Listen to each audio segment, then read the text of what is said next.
ఇది అవినీతే కాదు, ఆడవాళ్ళతో సరసాలు, అవి మళ్ళీ లీక్కులు. వద్దులేండి, ఇంకా నేను ప్రతిపక్షంలో ఉంటే చాలా చెప్పేవన్నీ. ఇక్కడ హోటళ్లలో మంత్రులు ఏం చేస్తారు, ఎవరెవరిని తిప్పుతున్నారు, ఇవన్నీ నాకు తెలిసి ఎప్పుడో రోజు నాకు భరించలేను. జర్నలిస్ట్ గా వచ్చాను కదా, ఇట్లా అవినీతి అక్రమాలని కడుపులో పెట్టుకోలేను, బయట కక్కేస్తే ఎప్పుడో ఒక రోజు కక్కబోతాను. సాక్షాత్తు Telugu Desam party official spokes person మాట్లాడినటువంటి మాట. ఒక మంత్రి రాసలీలల గురించి, పెద్ద పెద్ద హోటళ్లలో దిగేటువంటి ఆ మంత్రి తనతో పాటు ఓ పక్క రూమును బుక్ చేసుకుని అక్కడ ఆయన తాగి తందానాలాడుతూ రాసలీలలు చేస్తున్నారు అన్నటువంటి విషయాన్ని ఆయనే బయట పెట్టడం జరిగింది.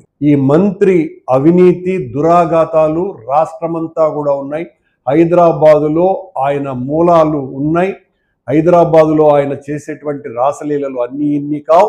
చివరకు అత్యంత పవిత్ర పుణ్యక్షేత్రమైనటువంటి తిరుపతిలో కూడా ఇంత దారుణానికి ఒడిగట్టినారు అంటే తెలుగుదేశం పార్టీలో ఈ రకమైనటువంటి దారుణాలు, దురాఘాతాలు, అన్యాయాలు, ఘోరాలు, మహిళల పట్ల అసభ్యకరమైనటువంటి చేష్టలు జరుగుతున్నాయని ఈ రోజున ఆయన బయట పెట్టినారు.